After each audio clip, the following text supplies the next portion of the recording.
My name's Jo Sangster. I'm the Executive Director of the Office of Women's Advancement, the newly established agency by Minister Anderson, the Minister for Women's Policy. So welcome here today. I'm so pleased that you could make it. Unfortunately, the Minister has been asked to represent the Chief Minister at Yirrkala today to mark the 50th anniversary of the Yirrkala bark petitions. She was looking forward to attending this event. She is very passionate about making sure that women in the public service are provided with the opportunities, encouragement and support that they need to create their own pathways to get to that top of the corporate ladder or wherever they may choose to be within the NT public service. So on behalf of the Minister, I would like to thank you for being here today. I'm going to speak pretty quickly because the people that we have with us today are both women with enormous amount of experience. Both Noelene Swanson and Catherine Weber have been in the Northern Territory Public Service for decades. One decade, sorry. I'm getting ahead of myself. And they've both made enormous contributions. There's a lot that they will share with us, and I'm very appreciative of them putting their time and their energy in this today, as I am of the other women who've provided us with their time and their input to these sessions that are running across the Territory. So it's not just happening here in Darwin, it's happening in Alice Springs, it's happening in Tennant Creek, and it will happen in Nhulunbuy as well. I would also like to thank Graham Simmons, who, as President of the Institute of Public Administration, has been outstanding in his willingness and the organisation's willingness to partner with us. We are a very newly established agency, and without any hesitation, that organisation put their hand up to partner with us in this event. So I'll hand over to Graham to provide us a little bit more information about the Institute. The Institute of Public Administration, for those who don't know, is a national professional body for public servants or workers in the public sector, and there's divisions in each of the jurisdictions. We're very pleased to partner with the Office of Women's Advancement on this series. It's a really important topic, I think, not just for individual women, but for the public sector as a whole, public service as a whole. Because if the public service doesn't have access to the full pool of talent for senior positions, then it's obviously not going to be as effective as it should be. Just a couple of quick things to give a plug for the Institute of Public Administration, or IPAA as we call it. We always welcome new members, welcome people on the committee, the spaces on the committee. We've currently got what we refer to as a scholarship actually to the National Conference in Canberra in November. And it's one of the bits of paper on the table out there if you want to pick it up. There's several categories: open, young professional, Indigenous and rural and remote. So closes on the 25th. Just requires you to either write something brief or give a brief presentation. So I'll move out of the way and hand over to her. So our first speaker today is Noelene Swanson. Many of you might know Noelene. She is currently the Senior Executive Director of Remote Housing and has a very varied career history, and has got some important points to share with you today about her journey and her career. So please put your hands together for Noelene. My story is actually going to be based on leadership, because if you're going to break any glass ceiling, you've got to have leadership. But what the hell does leadership mean? You often hear people standing there and talking about leadership this and leadership's important for that, but the reality is leadership is a neutral term. There's good leadership and there's bad leadership, and I'm sure everyone in this room has been the victim of bad leadership, in that you've actually had to work underneath it, but you've also been working alongside or for inspirational and good leaders as well. So I just want to make that point very early in the piece.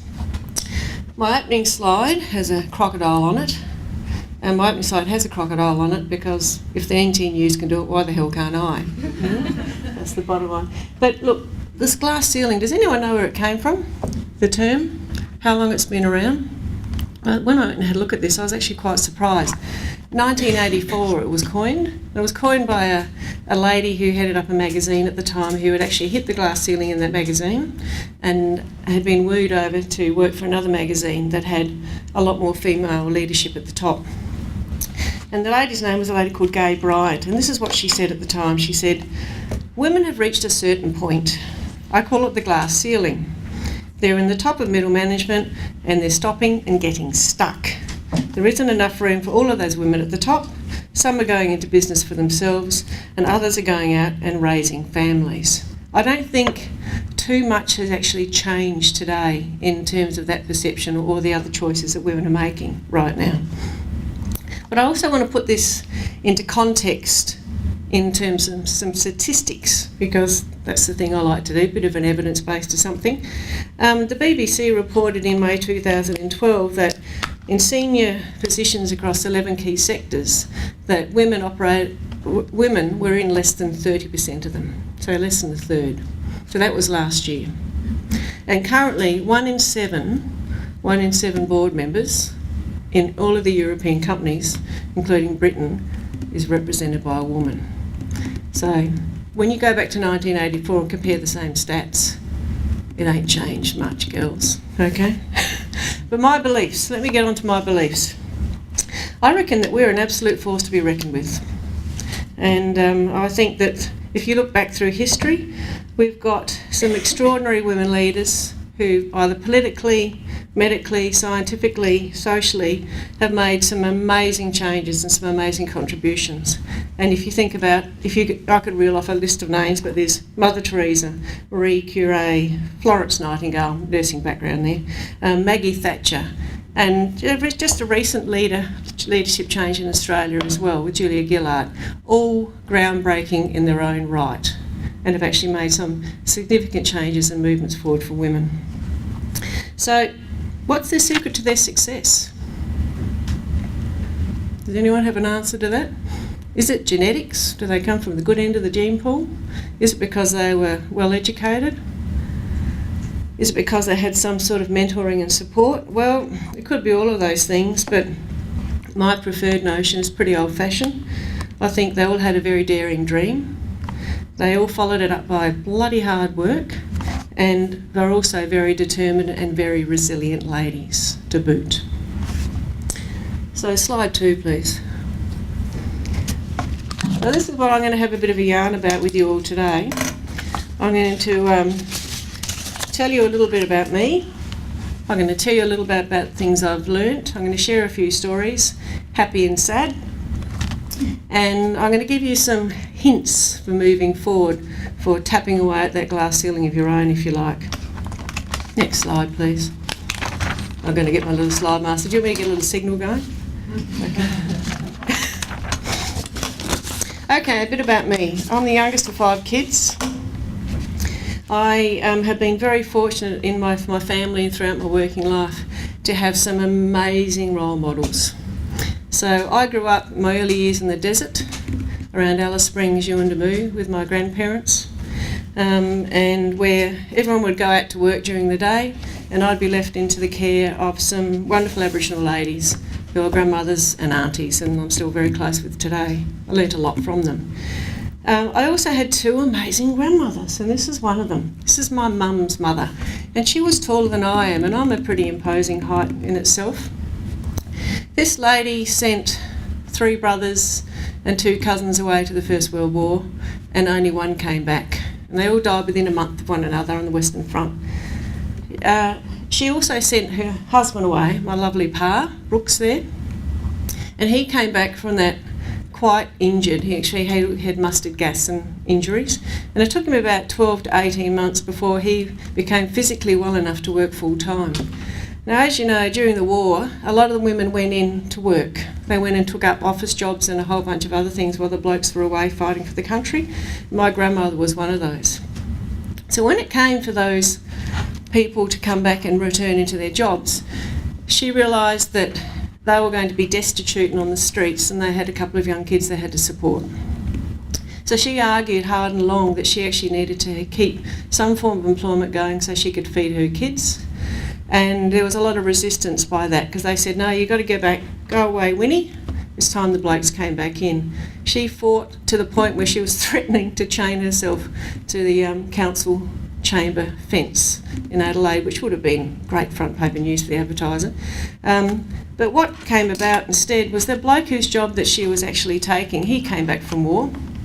He spoke to Winnie about it, and he had had, as a result of war, some extreme life-changing moments of his own, and it actually changed the paradigm in which he viewed survival and life and the meaning of life. So they actually job shared for a bit. I reckon that might have been probably the first job sharing arrangement, a male and female in Australia at the time, but that's what happened. And so she taught me a number of things. One of the things she taught me was persistence and standing up for your rights. My other grandmother was from a very well-to-do family. She was a very well-to-do family that resided in Sydney. They originally came from Wales. And somehow my grandfather, who was from a Swedish family and a real knockabout from the bush, he went across there and wooed her to come and marry him and be his wife. My grandmother had never dressed herself or even brushed her own hair. She ended up living in tents for the next 20 years, with my grandfather delivering 6 of their 7 children. She only had one child in hospital, and that was my dad. She was an amazing woman in her own right. She was an opera singer. Dame Nellie Melba was a good mate of hers. She entertained the troops. My grandfather brushed her hair every day of their life until the day she died. She had to learn to cook, and she had to learn to cook in a camp oven.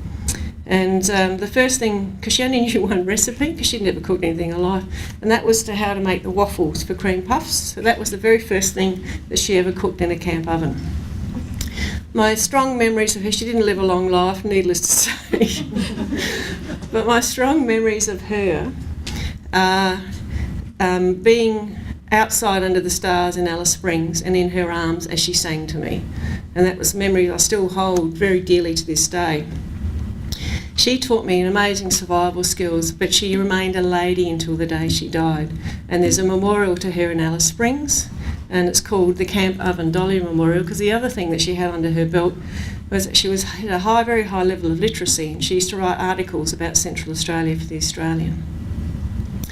So she taught me a number of things, and one of the things she taught me was to maintain a sense of decorum even when everything's going to thing in a bucket around you.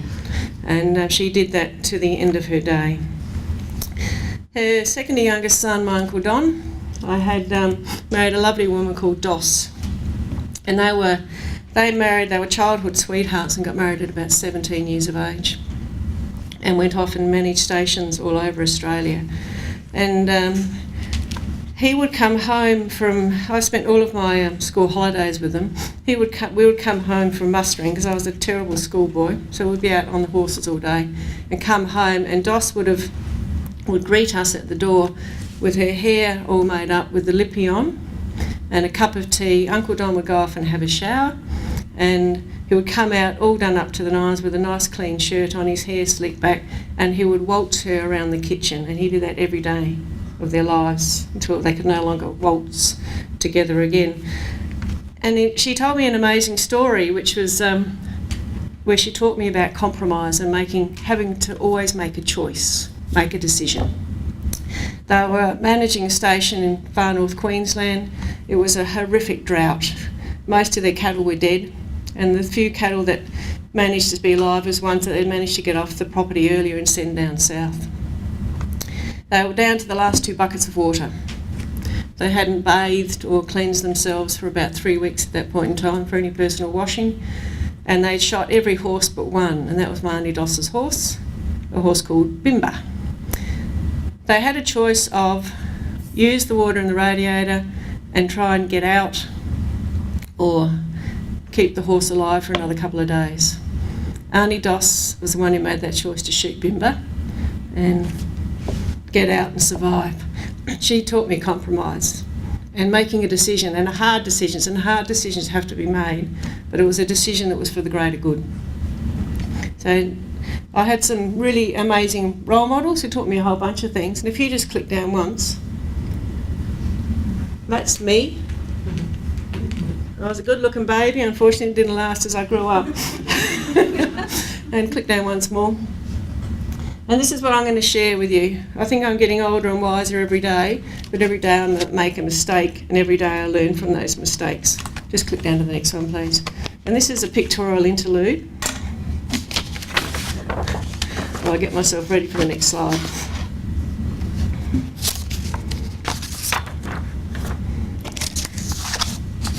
Okay, let's get down to it. Let's get down to this ethical leadership that I raised at the very beginning.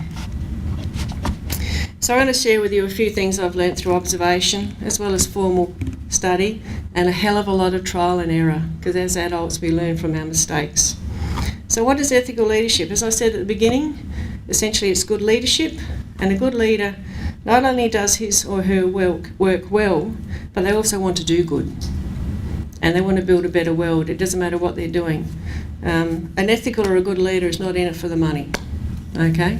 And they don't always take the easy jobs either. So how do you become one? It's conscious effort. You've actually got to think about it and about it every day. And this is what it means to me. Yep. I didn't do that big enough, obviously, sorry. The first thing is you've got to be trustworthy. Trust is the basis of all relationships in your life. It doesn't matter whether you're at work or whether you're at play. And if people don't trust you, they won't want to work with you, and they won't want to follow you. Without trust, you can't create healthy and productive environments. And how do you become trustworthy as a leader? Well, one thing I'll advise you of, doesn't matter what you're doing, everyone's watching you.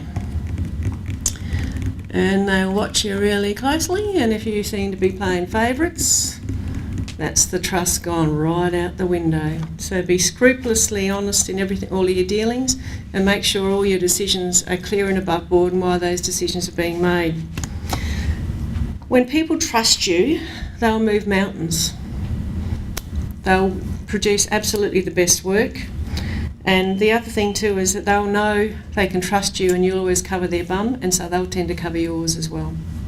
And so this is probably one of the most elemental but key things that you can do if you actually want to break the glass ceiling, to be trustworthy. So what it means is say what you do and do what you say. It's a pretty simple thing, really.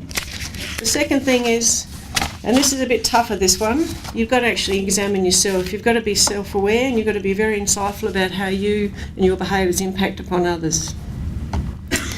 If actually looking inside yourself and self-analysing doesn't come naturally, then try just whacking yourself in someone else's shoes and think, I wonder how they see me. And the other way you can self-analyse too is that you talk less, you listen and watch more, because you'll actually see, you'll start to get feedback by just the way people are responding to you, as I am now, and actually be able to use that to actually improve yourself. You can't be all things to all people. You will have shortfalls. There will be some skills, some attributes, some things that you will never be able to fill in your own voids, if you like. So make sure that you surround yourself with others who have the skills or the attributes that you don't possess, and make sure you surround yourself with others who challenge you, because if you aren't being challenged, then the status quo remains. Accept responsibilities for your actions. In fact, the best leaders will not only take responsibilities for their own actions, they'll take responsibilities for their own mistakes as well, but they'll also shield their teams from negative consequences. They'll go into bat for them. This adds to the trusts. And one thing I'll tell you right now, don't ever steal someone else's idea and claim it as your own. What you should be doing is promoting others who actually have good ideas and saying, I chose them, they work for me, and this is a brilliant idea, so both of you can get the kudos. Look, at the moment, this is one of my observations. We seem to be raising it's almost like a society of people who want to blame others. Don't allow that to happen. Take responsibility for everything you're doing, the good, the bad and the ugly, because the ugly teaches you something and the good actually promotes you as well. The other thing too is you've got to believe in yourself. If you don't actually have self-belief, you're not going to get anywhere in this world. And if you can have the best leadership skills in the world, but if you have some doubting Thomas in your brain, it will come through in your body language and everything else, and it'll surprise you just how others will pick up on that little essence of doubting Thomas that you may have underlying in you. Practice that. Practice being confident. Practice speaking up. And I think this one speaks for itself. Please practice incorruptibility. In other words, make sure you've got backbone and make sure you're brave and willing to stand up. People often think about incorruptibility as taking money underneath the table. That's not what this is about, and I alluded to it earlier.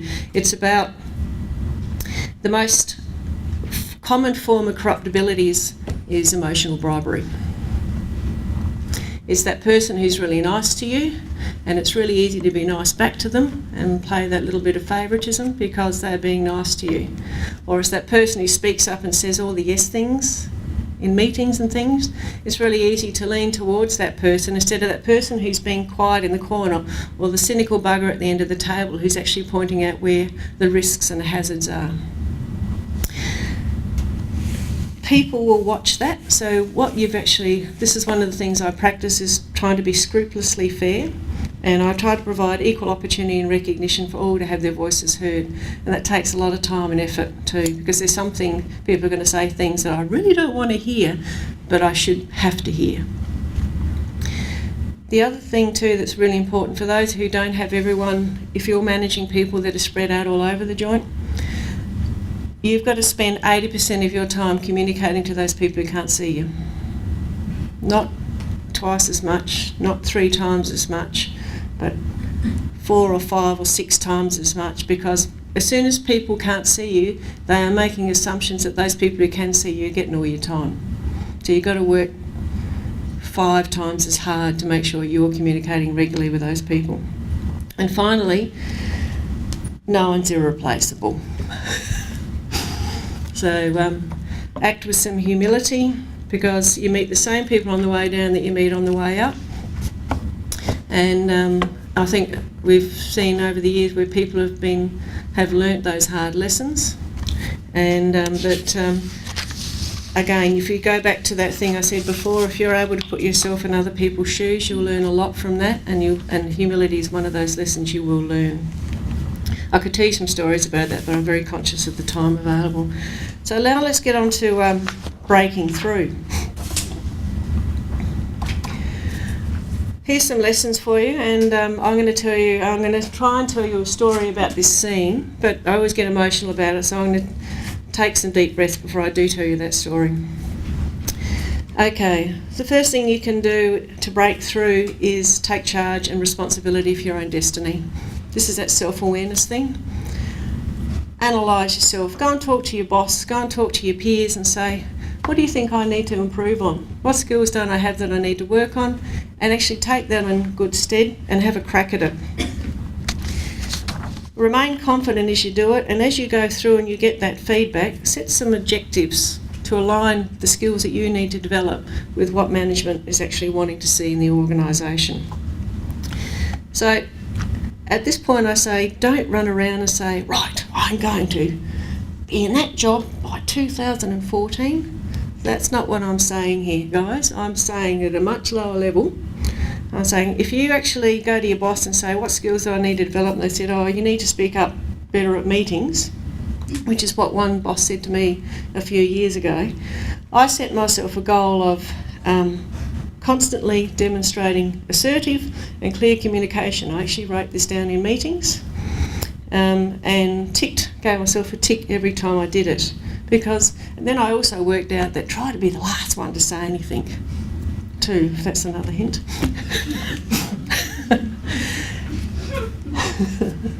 You've got to identify what the organisation needs as a leader. If the organisation you're working for and all the leaders in that organisation are fat 55-year-old finance people, don't worry, and you're a social worker, just go away. Just go and find another organisation. you're going to have a better crack at it. Be honest with yourselves, okay? But if you can actually see in that organisation there's particular values and traits that they really seem to value, then you go and have a look at them and look at yourself and say, I might have a go at learning this or learning that to see if I can align myself more closely with the organisational values. Building a network is, again, the most valuable thing you can do. Your network shouldn't just be people at senior level. There should be people at all levels of an organisation, across organisations and everything else. They become your source of information, and they'll also become your source of support as you're wanting to move around or even try to sort of move up the ladder. Networking is hard work, ladies. You've got to actively pursue it. You've got to actively be out there talking to people, and you've actually got to also maintain that in a trustworthy manner too, because within a network everyone gets something from it. The network applies in your social life as well. So you've got to have your work networks that actually help you with that, but you make sure you maintain strong social networks too, because if something happens at work and you're out of a job, it's not the mob who gather around you to support you, it's the ones outside of work. So you just make sure you have both of those things going. The next thing, which is something that a lot of people don't do comfortably, but is go and find a mentor or a couple of people that you know will provide you with honest and open feedback, but also will link you up with other people. If you're not sure how to identify or find a mentor, then go and talk to people like myself or Catherine, and we'll often join you up with people, and they will actually help you develop personally and professionally as well. And so if you're not sure about it, just say, well, I wonder if there's anyone in upper management who could help me out, or can my boss provide me with some advice on this, or is there other people in other organisations that maybe I could go to, but who do I find out that from? So just ask one of us and we can help you there. Now the final thing is, those women I mentioned earlier, what did they have in common? Well, Mother Teresa was highly visible. Maggie Thatcher was definitely highly visible. And Julia Gillard was very highly visible. Now you hear of those women because they are highly visible and they've built a reputation.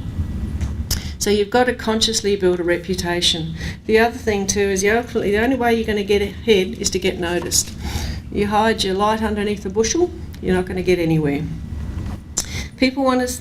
Organisations want to see people who are competent, are exhibiting good leadership ability, have really well-defined communication skills, good technical knowledge, and other competencies that are typical of people at the top of the tree. So develop your networks, but also follow these guidelines that I have followed, not consciously. It's been a very unconscious effort, but this is what I've tended to do. Don't take the easy jobs. Easy jobs aren't visible. Find a high-profile project, or find a tough project that not everyone thinks is going to fail, and make it work. And then surprise the hell out of everybody. Share your ideas that you have with your peers as well as people in higher positions, because it's the sharing of ideas. One of the best compliments you can get is you come up with an idea and you talk it up, and then someone comes back to you, and at the highest level of government, and says, "What about this?" And you go, "Yes, it's worked." But remember, others who you share that idea will know where the original concept arose from. Also, if you know that your reputation has been besmirched somewhere else, go and try and find out why and try and repair it. Try and right that besmirching of your reputation. So the key points for this is, go and champion yourself and market yourself. Believe in yourself. You've got to be very proactive in if you actually want to move up the ladder in actually mentoring, networks and other things. And finally, you've got to push yourself well beyond your comfort zone. Because if you continue to do the same thing, you'll actually continue to get the same things. So you need to find new zones of opportunity. And now I'm going to talk about something a little bit more technical, and this is where I'm going to challenge you personally. But before I do, I'm going to have a crack at telling the story. This here is a picture of the Clemnian Hall, and if everyone remembers when East Timor was evacuated, there was over 4,000 people came through on that. I was there at the beginning from the waves, and it started off at the private hospital as the first groups came in, and I was responsible for establishing all of the first triage points of medical examination. It was a pretty tough gig, the first few that came in, and it was some very sad stories that came out from that. But what emerged from this too was an amazing natural leaders that just rose up and were counted. So there was a man who won an award, who was a copper, who actually entertained those children with soccer every day and made them feel special. There was also one that I personally witnessed, which is actually quite emotional. I had this lady come in. She had a babe in her arms, a toddler at her feet, and 3 other kids that went up to about the age of 5 or 6 years of age. She was an amazingly calm. There was a presence about her. She just had a presence. I was drawn to her from the time she walked in, and this was at the private hospital. And I was also in a very difficult position because my husband was away at sea, and I had a 4-year-old. Who I had to take with me there, who I stuck in a corner to entertain the young men, which he did beautifully. So, and he's still doing it now at 19. He's a very out there young man. So I was interviewing her, and I was just going through the checks to see who needed immunisation, whether they needed to do bloods and all of that sort of thing. And suddenly she lost her composure. And I said, "Is everything okay?" And she spoke beautiful English, very well educated woman, and she said, "No, it's not." And I said, "What's the problem?" And I said, because my question to her was, "Can you tell me your children's age, when they were born?" And she said she couldn't tell me the birth dates of a couple of the other kids. And I asked her, "Are they yours?" And she said, "No, they're my sister's." And I said, "Oh, righty." I said, "Look, where's your sister?" And she lost it. She completely lost it. She fell apart at that point in time. And she managed to get out to tell me that her sister had been killed during the upsurge, and as they drove out, her sister's head was being banged against the bus from which they were escaping. Those 3 kids didn't know at that point that their mother was dead. The eldest child, getting emotional, fell apart, and Vicky, who was heading up CDC, I watched her beeline across the room with tremendous intent as I was trying to comfort the mother and stop her from dropping the baby. And she just went to that eldest child who actually got what had happened and picked that kid up and carried that kid around for the next 4 hours. So, 2 lots of amazing leadership there. One was one who saw tragedy. Some little beacon went off in Vicky's head and said, "I've got to intervene here." But that woman was amazing. Incredible. So now we'll get on to the next happy stuff. So we'll move on from here. This is where I want to talk about you taking charge of your own life. There's a thing called locus of control. Is anyone familiar with that? Anyone with an education background gets this? There are 2 ways to think about life, okay? You have control over it, or it's all about luck and the flip of the coin. So it's either internal, where you actually make some decisions and choices, or it's external and you become the victim and it's everybody else's fault. You've got to move the majority of your thinking to the internal locus of control. So generally, people with an internal locus of control, they tend to work harder and they persevere longer to get what they want. They don't give up easily. But that's not to say that having an external locus of control is always bad, because the external locus of control also gives you that humanity. So it's about balance, really, in this. But if you can focus on improving your internal locus of control, you'll actually work out what the situations or activities are that you need to have in place to improve your situation. You'll be able to emphasise in striving for achievement because you know what you want, you know what you need to do to get there. And you'll work hard to develop the knowledge and skills and abilities you need to do that as well. People with an internal locus of control are generally more successful. If you want more information on this, just Google it and read about it, and you'll get a whole bunch of things that will give you tips about how you can strengthen and improve your own internal locus of control. But for God's sake, please make sure you have that balance. Because people who are 100% internal locus of control, we call them control freaks or hard-nosed bitches. You don't want to be that, okay? You've got to keep the balance, and they tend to be nearly finished. They tend to be people who fall apart too, because there are always things that are outside of your control. Okay, so make sure you get the balance and manage the risks.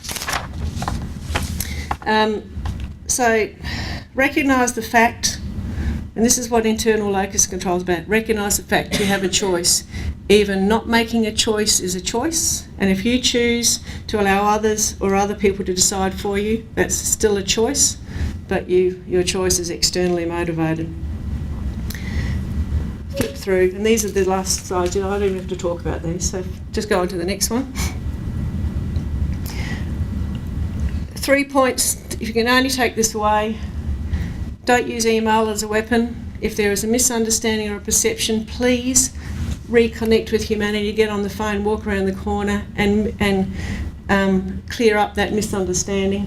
Do not avoid bad behaviour. Do not become a victim of emotional bribery. If someone is behaving badly, shouting or screaming, call it and stop it, because people are watching you and watching how you're managing people. And don't abdicate knowing as someone else's responsibility.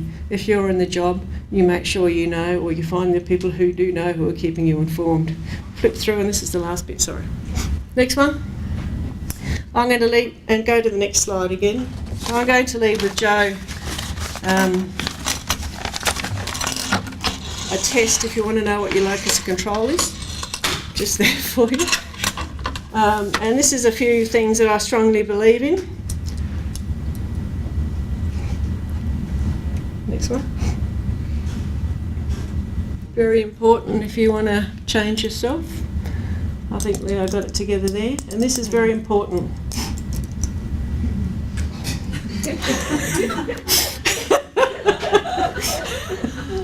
And that lady was one of the first professors at Harvard University, and that's actually the title of her book, by the way.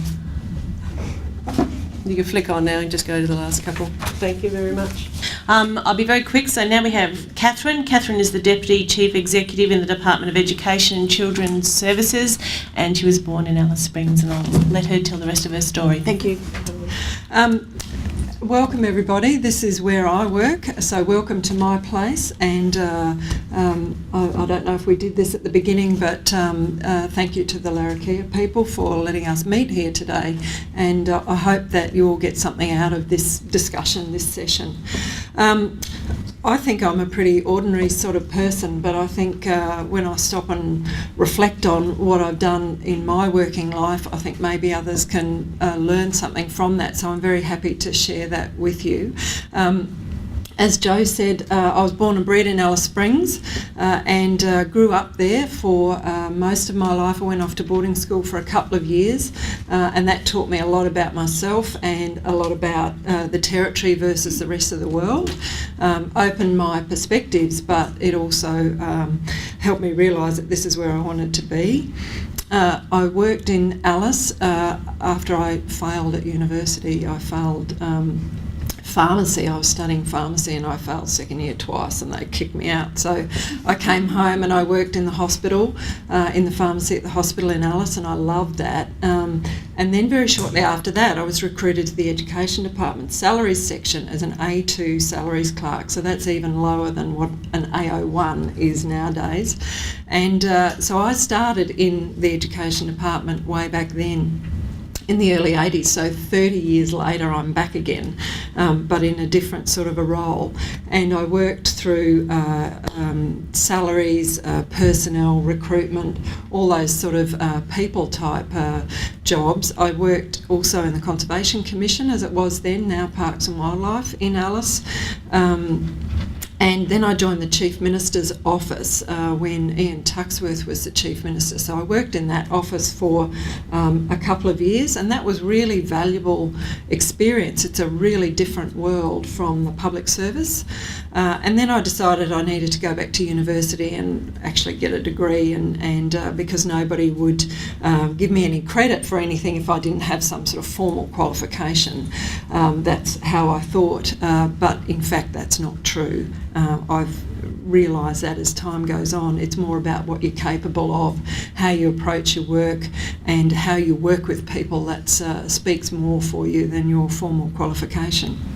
So I went back to Adelaide and did economics and politics, and what that degree taught me was how to think critically, how to analyse an issue from all the different angles and come to a conclusion or a set of recommendations that others could see how you got there and why you were recommending or coming to the conclusion that you were. So I don't remember anything much about economic concepts, but I do remember that it taught me how to think, and that has stood me in very good stead since then. So then I came back home, and by that stage I had a unit here in Darwin. So I came back to Darwin. There was no work down south, so I thought, right, we'll go back to the Territory, at least it's warm, which it was, and started working in Treasury. So 17 years later, I left Treasury to work in what was then the new Department of Housing, Local Government Regional Services, which was just fantastic. My time in Treasury was fantastic. My time in Housing, Local Government Regional Services was fantastic. We were forming an agency, and so that was really challenging and a lot of fun and huge spread of responsibilities. And now I'm in this agency in Education and Children's Services, and I can apply all of what I've learnt over the years to what I'm doing here. I had a little bit of a hiatus in between Helga's and here, and that was I spent 3 months in the new Treasurer's office after change of government, funnily enough, as the Treasury Departmental Liaison Officer. So all those years in Treasury were useful in helping a new minister settle into that portfolio and helping the minister's officers get through the mini-budget, translating back to Treasury, and knowing who everybody was there was really, really helpful for everybody at the time.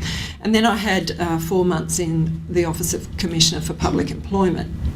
So that was also very interesting, given my long association with the HR type field. It was really interesting for me, and I worked on some really high profile projects when I was there.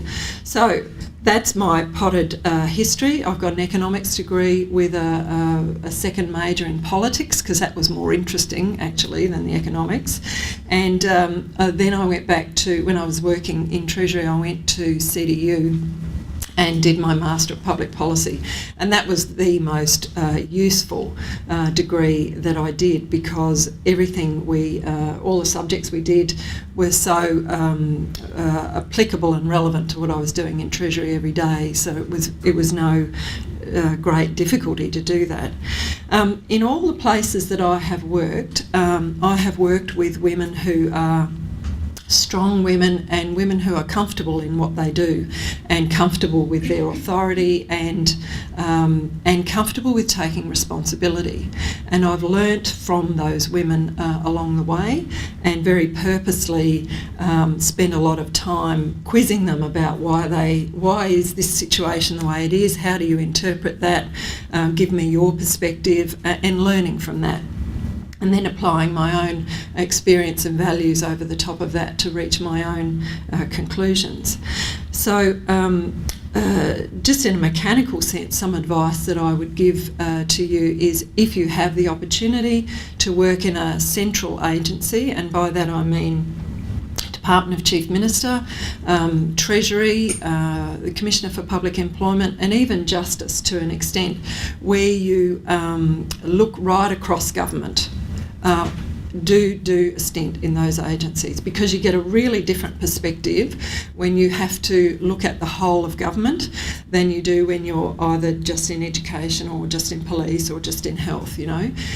The line agencies have a really important job to do. Obviously, without line agencies there would be no services being delivered.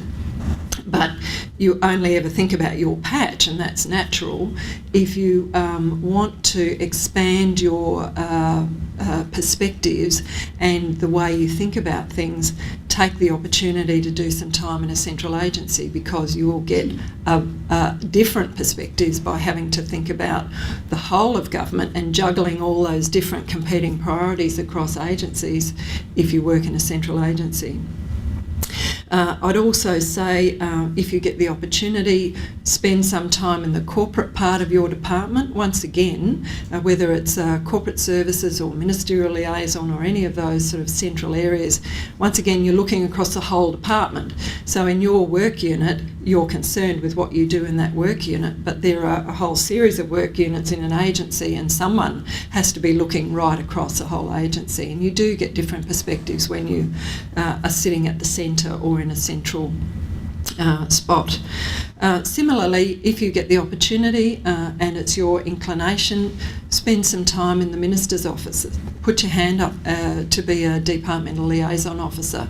It is a really different world over there, and they have necessarily a different way of looking at what we do here in the public service. So understanding what they need and how they think and what issues they're dealing with helps you hugely in your job back in the public sector. So that would be my advice. In those roles also you develop quite a good understanding of the frameworks of government, the processes of government, and how government works, necessarily needs to work to tick over, and then that gives you a better view on your spot in the whole of government setup. So just following on from some of the insights that Noelene gave us, self-perception is really important, that you have that ability to either look at yourself really critically. Sometimes we look at ourselves too critically and we beat ourselves down and tell ourselves we can't do it when in fact we can. I don't mean that. I mean get some views from other people. Listen to people you trust, like your manager, others who will give you an objective view about your capability and how you're perceived and what it is you do really well and what you don't do so well and where you might want to improve. Take it on the chin. If you ask for feedback, take it on the chin. Don't be offended by that feedback.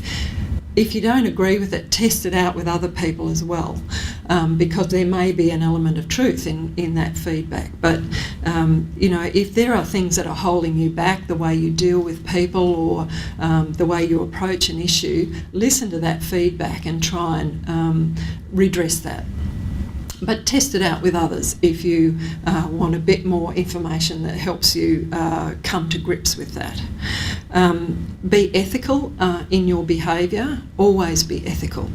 Always act as if there was a third party looking over your shoulder saying, you know, bringing judgment on what it is you're doing. So whether you're writing an email, whether you're speaking with someone, whether you're making a decision, how would a reasonable third party view that action? What would they think about it?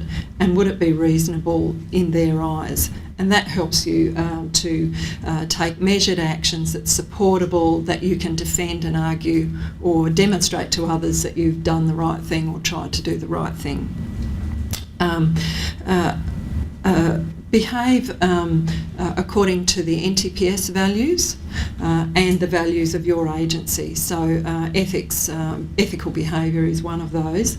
But other sorts of values include being respectful. Treat other people as you would have them treat you. Always, that's where I start from. How would I like to be treated? Would I like to be spoken to like that, or would I like to be treated like that? And if the answer is no, then I shouldn't do that to someone else. So see things from other people's point of view. How would they feel if it was being done to? How would you feel if that was being done to you? Is there any different way you can approach that that problem or that conversation or that decision? And if you're not sure, seek advice from other people, test it out with other people you trust and whose opinion you value and who you know knows what they're talking about. Because your credibility is on the line as well as you go through your normal work day. Know your stuff, and as I said, treat others with respect. I guess like Noelene said, I never had a plan about what I was going to do, and when people said, you know, what's your goal in life, I think, oh God, I don't know. But what I do know is that I would see a job and I think, oh, I could do that. I'm sure I could do that. Just give me a go. And so I'd have a go. I could take that responsibility. I'm sure I could manage that. I could probably do it better than that other person who used to do it, or, you know, that issue of bad leaders, bad managers. You learn as much from them as you do from people who are good managers about how not to do things. So that's how I've progressed, is by saying, oh, I could do that. Let me have a go. And as I've grown older and wiser, I realise that you don't, as a woman, you don't have to have all this irrefutable evidence that you can do something before you give it a go, or before you should be allowed to give it a go. You should be allowed to just have a go at a position or a particular task, put your hand up for it. Because the worst that could happen is that it doesn't work out quite the way you intended to. If you put your preparatory work in, you think about it, you talk to others about how you're going to approach it, and then you get on with it, then the worst that could happen is that it doesn't work quite how you intended to. But if you've put the effort in, you know, then perhaps there are other factors that influence the outcome, so long as you learn from it and you do it differently and better next time. So don't be afraid to try. I guess that's what I'm trying to say there. You know, we have that security of employment in the NTPS. You have to be a really dreadful person before, you know, you get ceased in the NTPS. So it's, in that sense, it's a very forgiving sort of organisation. You know, people want to learn and move on. People aren't going to go around sacking people for making one little mistake. So I guess I'm exaggerating a bit there, but what I'm trying to say is give it a go. Don't be afraid to give it a go. When you do have some authority, whether you're a supervisor or a senior manager or anything in between, exercise that authority with care. Understand what your responsibility is and what your delegations are. Ask questions. Don't assume that other people are doing the right thing for you. Ask questions and be satisfied yourself that you have the power to do this and that this is exactly how you have to go about it. Base your decisions on the facts. Not assumptions or what somebody thinks is happening.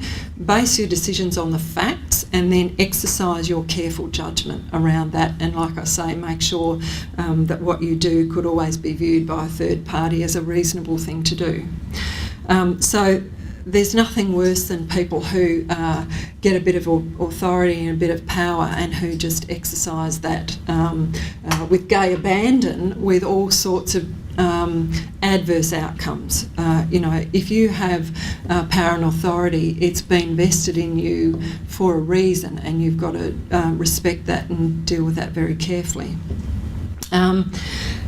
Be organised as best you can, and women are usually pretty good at being organised. We have to be. We've got to juggle families, and we've got to juggle work, and we've got to juggle, you know, our own selves. So try to be organised, and if you're not, get someone to help you with that.